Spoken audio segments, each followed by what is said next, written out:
Hello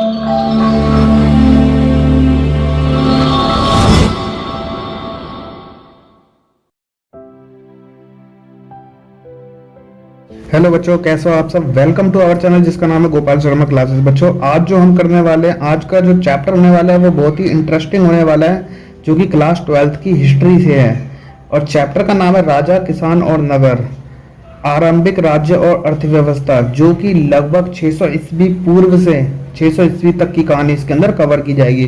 बच्चों, top 100 question होंगे, जैसा कि हमारा पैटर्न है। जो एग्जाम में उससे बाहर कुछ नहीं आएगा। अगर आप उन टॉप 100 क्वेश्चन को कवर कर लोगे तो यकीन मानिए आपका उससे बाहर बिल्कुल भी नहीं आएगा। तो ज़्यादा ना टाइम वेस्ट करते हुए स्टार्ट करते हैं, क्योंकि टाइम बहुत कीमती है। तो नमस्कार बच्चों, मेरा नाम है गोपाल और आप देख रहे हो Gopal Sharma classes. Let start.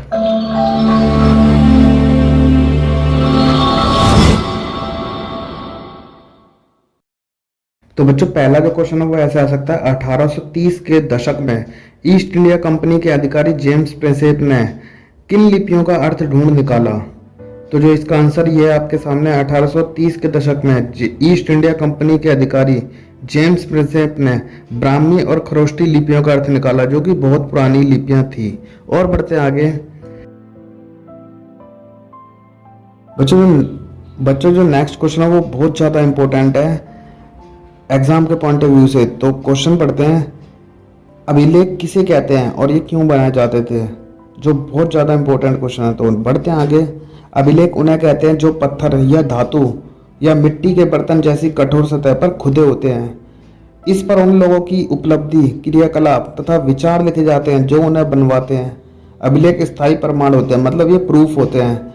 इसमें राजाओं के क्रियाकलाप तथा पुरुषों व महिलाओं द्वारा दिए दान का ब्यौरा होता है। मतलब इसमें राजाओं द्वारा किया गया काम और जो आदमी और जो दान देते हैं ना, उनका ब्यौरा होता है। और बढ़ते हैं आगे। अच्छा, जो नेक्स्ट क्वेश्चन वो ऐसे आ सकता है कि अभिलेखों का टाइम पीरियड, मतलब निर्धारण काल, कैसे निर्धारण किया जाता है? मतलब कैसे पता लगता है कि अभिलेख कितना पुराना है?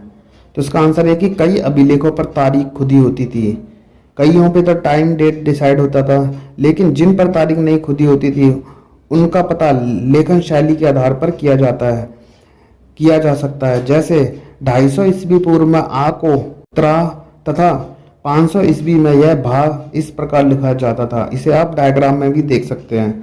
मतलब 250 ईस्वी पूर्व में आ को इस तरह से लिखा जाता था और 500 ईस्वी में, मतलब 500 उसके कई सालों के बाद उसको लिखने का स्टाइल बदल गया। तो अभिलेख जिस स्टाइल में लिखा जाता है उसी हिसाब से पता लगता है कि किस टाइम पीरियड का अभिलेख होगा। और बढ़ते हैं आगे। तो जो नेक्स्ट क्वेश्चन है वो ऐसे आ सकता है कि सबसे जो पुराने अभिलेख जो लिखे गए या मिले हैं वो किस भाषा में लिखे गए थे और किन किन शासकों ने किन किन भाषाओं का इस्तेमाल किया था? तो इसका आंसर ये कि जो सबसे पुराने जो प्राचीनतम अभिलेख मिले वो प्राकृत भाषाओं में लिखे गए हैं। प्राकृत भाषा वो भाषा होती थी जो उस समय की नॉर्मल भाषा थी, जन सामान्य की भाषा, नॉर्मल जो बातचीत बोली जाती थी। ऐसा माना जाता है कि अजातशत्रु व अशोक ऐसे शासक है जिनके नाम प्राकृत भाषा में लिखे गए हैं। मतलब इन दो राजाओं के नाम जो प्राकृत भाषा में मिले हैं अभिलेखों पर। और ऐसा माना जाता है कि कुछ कुछ अभिलेख तो ऐसे जहाँ तमिल, पाली, संस्कृत भाषा में भी मिले हैं। लेकिन ऐसा माना जाता है कि ये सब जो भाषाएं जो हैं वो ज़्यादातर इनका उपयोग सिर्फ बोलने में होता था, लिखने में इनका कार्य नहीं किया गया। और लिखने में ज़्यादातर यूज़ किया गया प्राकृत भाषा को, इसलिए प्राकृत भाषा को सबसे पुरानी भाषा माना गया है। और बढ़ते हैं आगे। नेक्स्ट क्वेश्चन ये कि बौद्ध ग्रंथों के अनुसार किस राजा को सबसे प्रसिद्ध शासक माना गया है? तो बच्चों इसका आंसर ये है कि बौद्ध ग्रंथों के अनुसार सर्वाधिक प्रसिद्ध शासकों में अशोक को सबसे मेन माना गया है। मतलब अशोक एक ऐसा राजा था या शासक था कहा जा सकता है कि जो उस टाइम पे सबसे ज़्यादा मशहूर, सबसे ज़्यादा बुद्धिमान और काफ़ी मेहनती राजाओं में से एक था। और बढ़ते आगे। बच्चों जो नेक्स्ट क्वेश्चन है वो इस तरह से आ सकता है कि जेम्स प्रिंसेप ने अधिकांश अभिलेखों और सिक्कों में क्या खूबियां पाई? जेम्स प्रिंसेप ने अधिकांश अभिलेखों में या सिक्कों में कौन सी अनोखी खूबियां पाई? तो इसका आंसर ये जेम्स प्रिंसेप ने पता लगा कि अधिकांश अभिलेखों और सिक्कों पर पियदस्सी यानी मनोहर मुखाकृति वाले राजा का नाम लिखा है। मतलब एक ऐसा राजा की फोटो थी सिक्कों के ऊपर जो काफ़ी अट्रैक्टिव था। तो ये चीज़ों उन सिक्कों अभिलेखों में महत्वपूर्ण, मतलब एक अनोखी बात थी और उसे पियदस्सी कहा जाता था। और बढ़ते आगे। बच्चों जो नेक्स्ट क्वेश्चन है वो इस तरह से आ सकता है, भारत के या भारतीय और यूरोपीय विद्वानों ने उपमहाद्वीप में शासन करने वाले प्रमुख राजवंशों की जो सूची थी उसका अध्ययन किस तरह से किया या कैसे उसकी लिस्ट बनाई। तो इसका आंसर ये है, भारतीय तथा यूरोपीय विद्वानों ने उपमहाद्वीप पर शासन करने वाले प्रमुख राजवंशों की वंशावली की पुनर्रचना के लिए विभिन्न शासक भाषाओं में लिखे अभिलेखों तथा ग्रंथों का अध्ययन किया। कहने का मतलब जितने भी भारतीय और यूरोपीय विद्वान थे उन्होंने राजवंशों की लिस्ट बनाने के लिए सबसे पहले उस टाइम की भाषा में लिखे गए अभिलेखों का। बच्चों जो नेक्स्ट क्वेश्चन वो इस तरह से आ सकता है कि 6वीं शताब्दी ईस्वी पूर्व को एक महत्वपूर्ण व परिवर्तनकारी काल क्यों माना जाता है। मतलब क्यों 6वीं शताब्दी को सबसे महत्वपूर्ण और परिवर्तनकारी काल माना जाता है। तो इसका आंसर ये कि इसी काल के अंदर नगरों में उस समय में लोहे का और सिक्कों का विकास हुआ। लोहे का और सिक्कों का बड़ी तेजी से विकास हुआ और लोहे से हथियार बनाने लगे और लोग के अपनी सुरक्षा के लिए मजबूत धातु ने मिल गई। तो इस तरह से माना जाता है कि 6वीं शताब्दी ईस्वी पूर्व को लोहे और सिक्के के कारण ही सबसे महत्वपूर्ण परिवर्तनकारी युग माना जाता है। और बढ़ते आगे जो नेक्स्ट क्वेश्चन है वो ऐसे आएगा, 6वीं शताब्दी ईस्वी पूर्व में किन दार्शनिक विचारधारा का विकास हुआ। किन दार्शनिक विचारधारा का विकास हुआ। तो ऐसा माना जाता है कि 6वीं शताब्दी ईस्वी पूर्व में जैन और बौद्ध दार्शनिक विचारधारा का विकास हुआ। और बढ़ते आगे नेक्स्ट क्वेश्चन इस तरह से आ सकता है कि जैन और बौद्ध के आरंभिक ग्रंथों में कितने महाजनपथों का उल्लेख मिलता है। तो बच्चों इसका आंसर है, जैन और बौद्ध के आरंभिक ग्रंथों में महाजनपद के नाम से 16 राज्यों का उल्लेख है। मतलब उस समय में पूरे भारत के अंदर जैन और बौद्ध के समय में 16 बड़े बड़े राज्य शासक जिनमें थे वो जन्म ले चुके थे। और बढ़ते आगे और ऐसा माना जाता है कि अधिकांश महाजनपदों पर राजा का शासन होता था। अगला क्वेश्चन ऐसे आ सकता है कि महाजनपदों में सबसे जो महत्वपूर्ण महाजनपद कौन कौन से थे। मतलब कौन कौन से मेन महाजनपद थे। तो इसका आंसर है कि बेसिकली 7 महाजनपद थे जो सबसे ज़्यादा ताकतवर और मजबूत थे, जिनका नाम है वज्जी, मगध, कौशल, कुरु, पांचाल, गांधार और अवंती। ये सबसे ताकतवर महाजनपद थे और इनमें जो सबसे मेन था जो महाजनपद था उसे मगध माना गया है। और बढ़ते आगे क्वेश्चन ऐसा आ सकता है कि महाजनपद के अलावा कौन कौन से प्रसिद्ध राज्य थे और उनका शासन कैसे चलाया जाता था। तो बच्चों इसका जो आंसर यह है कि महाजनपदों के अलावा गण तथा संघ के नाम से प्रसिद्ध राज्यों में कई लोगों का समूह शासन करता था। इस समूह में प्रत्येक व्यक्ति राजा कहलाता था। तो मतलब यूं बोलते हैं महाजनपदों के अलावा भी गण और संघ नाम से बड़े बड़े एरिया थे जहां पर राजाओं के अलावा मतलब एक राजा शासन ना करके पूरा ग्रुप शासन करता था उनका। और इस तरह से क्वेश्चन आ सकता है। और बढ़ते आगे नेक्स्ट क्वेश्चन ऐसे आ सकता है कि भगवान बुद्ध और महावीर कहाँ से संबंधित थे। मतलब किस राज्य से संबंधित थे। तो इसका आंसर यह कि भगवान बुद्ध और महावीर गणों से संबंधित थे। मतलब गणों से संबंधित थे।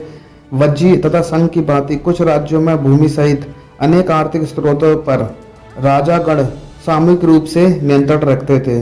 मतलब राजा गण जो थे सामूहिक रूप से नियंत्रण रखते थे। कहने का मतलब है कि शासन जो था मगध के टाइम जितने भी महाजनपद थे उन पर तो राजा का शासन होता था, लेकिन गण और संघ ऐसा था वहां पर राजा का ना होकर एक समूह पूरा शासन करता था।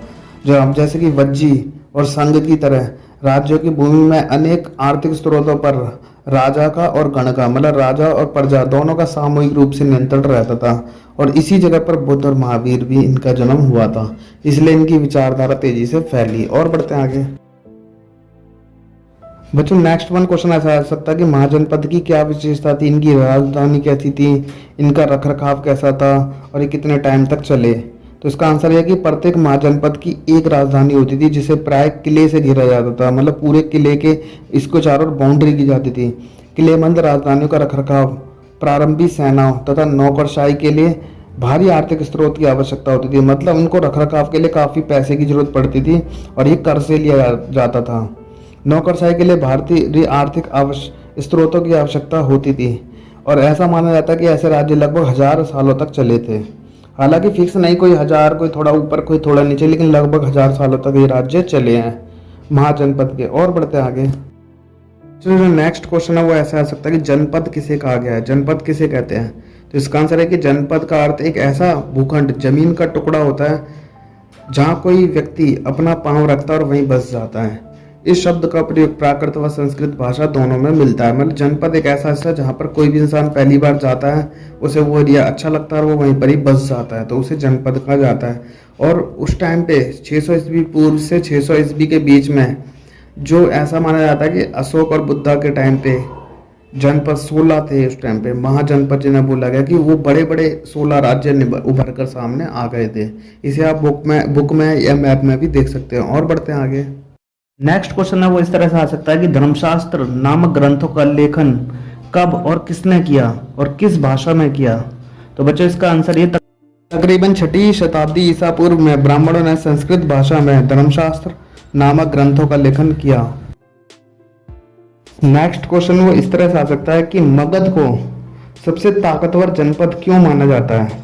तो बच्चों याद रखना, इसका जो क्वेश्चन है इसका आंसर ये है 6ठी से 4ठी शताब्दी ईस्वी पूर्व में मगध, जो कि आधुनिक बिहार है, सबसे ताकतवर महाजनपद बनकर उभरा, क्योंकि यहाँ पर खेती और लोहे की खदान जो कि झारखंड में वो बहुत ही प्रचुर मात्रा में थी।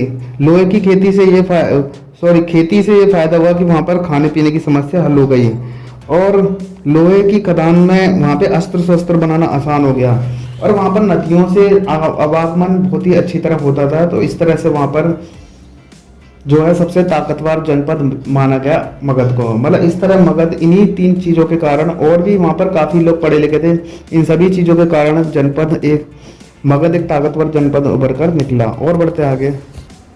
और क्वेश्चन इस तरह से आ जाता है कि मगध को ताकतवर बनाने में किन किन चीज़ों की ने मदद की। तो इसका आंसर है कि वहाँ पर हथियार बनाने के लिए लोहा बड़ी प्रचुर मात्रा में उपलब्ध था मगध में। दूसरी बात, वहाँ पर वन थे जहाँ पर हाथी मिल जाते थे और जो सेना में काफ़ी फायदेमंद होते थे।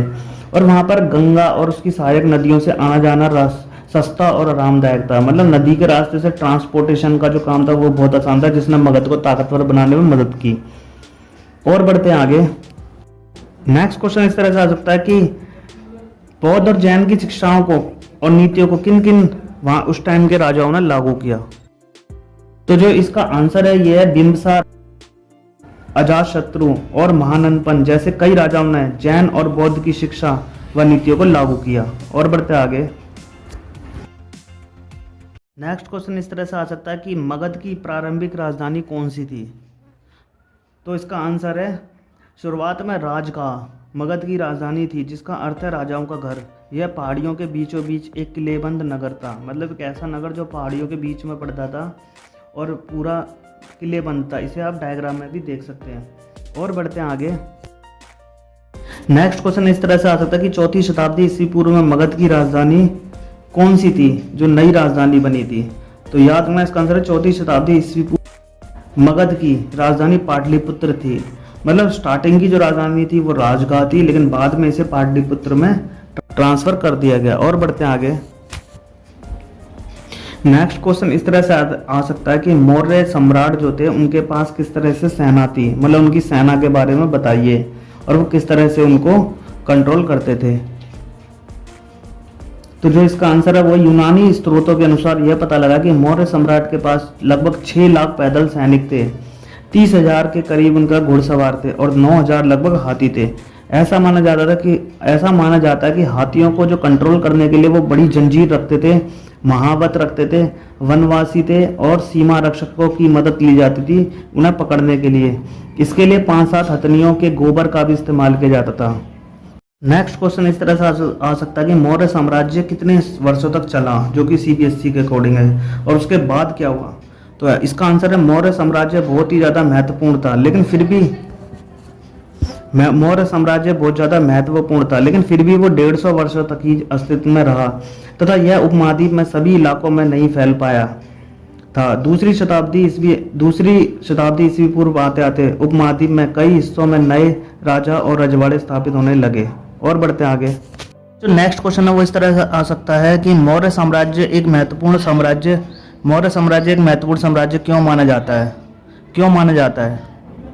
तो इसका आंसर है वो इस तरह से है 19वीं शताब्दी में इतिहासकारों ने प्रारंभिक इतिहास को लिखना आरंभ किया। तथा मौर्य साम्राज्य को एक महत्वपूर्ण काल माना, क्योंकि इसकी संभावना चुनौतीपूर्ण तथा उत्साहवर्धक थी।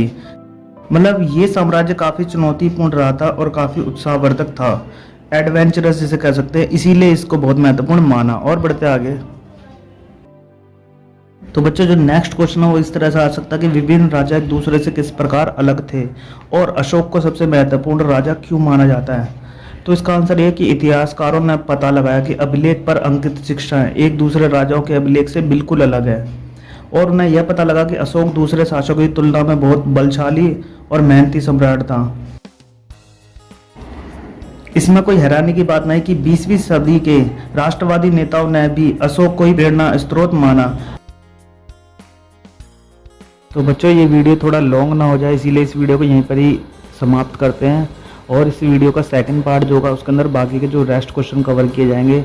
तो बच्चों ऐसा लग रहा है कि वीडियो कुछ ज़्यादा ही लॉन्ग हो रहा है, तो और ज़्यादा जो लॉन्ग वीडियो होते हैं वो ज़्यादा इंटरेस्टिंग नहीं रहते। तो बच्चों जो नेक्स्ट वीडियो आएगा वो बहुत ही जल्दी सेकंड पार्ट इसका रिलीज़ किया जाएगा, उसके अंदर जो रेस्ट ऑफ द क्वेश्चन होंगे वो सारे कवर किए जाएंगे। अगर आपको वीडियो अच्छा लगा तो आपसे लाइक कर सकते हो, अपने दोस्तों का शेयर भी कर सकते हैं। और बच्चों आप हमें इंस्टाग्राम पर भी फॉलो कर सकते हैं, क्योंकि अगर आपको वहाँ के नोट्स चाहिए इस चीज़ के तो वहाँ से भी आपसे फॉलो कर ले सकते हो। तो मिलेंगे नेक्स्ट वीडियो के साथ जो कि बहुत ही जल्दी आएगी। टिल देन हंसते रहिए, मुस्कुराते रहिए, देखते रहिए Gopal Sharma classes. Good bye.